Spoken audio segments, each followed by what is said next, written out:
and the word, and finally, number 8 and the word. Now, check your answers.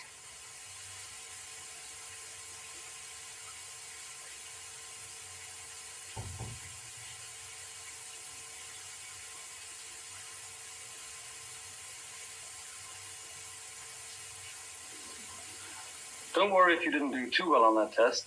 Most people, in fact, score only between about nothing and 4. By the end of the program, I hope to have given you a system which will enable you to get a perfect score on fairly simple tests such as that. But next I want to do another brief test, and this is to see how your memory works during a period of learning. And I'm going to read a list of words, and I want you to try to remember them in order. It's going to be a long list. You won't be able to remember all of them, so simply try to remember as many of them as you possibly can. Don't write down, just use your head. Room, the, thought, of, and, work, there, the, best, Muhammad Ali, of, well, method, this, and, fur, does, of, and, trap, the, even, face. Now I imagine that the words that you have remembered from that list are probably the following. You'll have remembered more from the beginning, a little bit more from the words at the end. There'll have been a big uncomfortable sag in the middle, and you will have remembered those words that were repeated. The, and, of. You will also tend to have remembered the one word or phrase which was outstanding. What was it? Right, Muhammad Ali. Now what this little graph shows is that our memory and our understanding really don't work in exactly the same way. You probably understood all of the words, but certainly didn't remember them all. And what we have to do is to make sure that when we want to learn, when we want to study, to read any technical papers or whatever, that the memory and the understanding are working in best harmony. And in order to do this, you have to break your study period down into smaller sections. Imagine this as a 2-hour period. You would break it down into 4 half-hour periods with a little break in between. These periods give us a much greater recall during the learning period. Memory and recall and understanding are in perfect harmony. And they also give us a break, which means that in each little period, we're going to be more relaxed, more comfortable, so that as the learning period progresses, our recall is maintained exceptionally highly. This then is recall during a learning period. What happens after the learning period?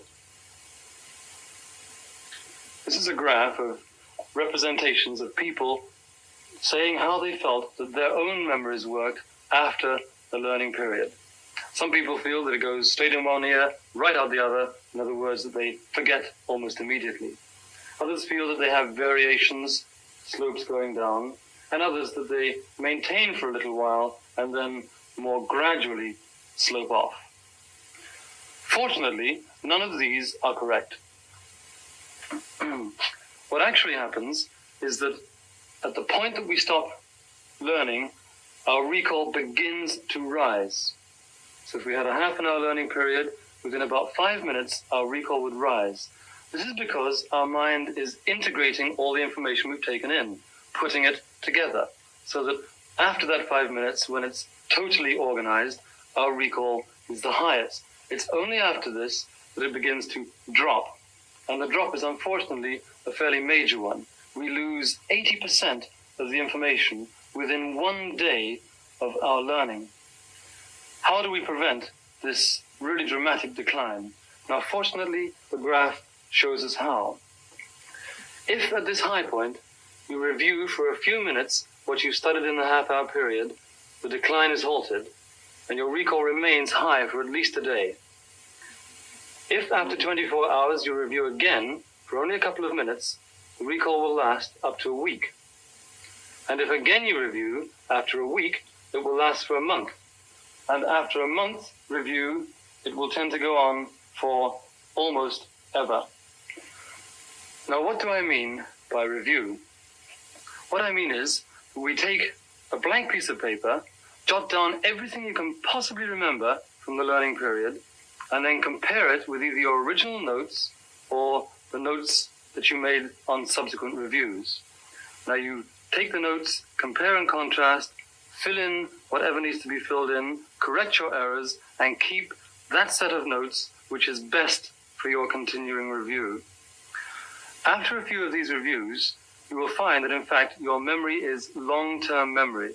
It will be the same kind as you have for remembering your own name, your own address. So fortunately, the more information you have up here, the more you can grab and link in to new information. The more you know, the more you are able to know. Now, how does this affect us as we grow older? We start off as a bundle of open-ended opportunities. As a young child, our ability continues to improve. Through teenagehood, we get better and better. Between the ages of 18 and 25, we reach the peak.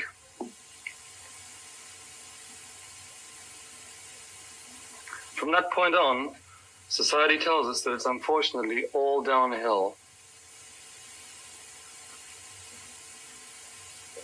As a matter of fact, some of us at this time proudly proclaim that our memories are getting worse. We can't remember dates, names, faces, but we're just not as sharp as we used to be. Society also at this time prepares us, as we approach 60 and 65, to retire. It's assumed that we can no longer really function mentally well.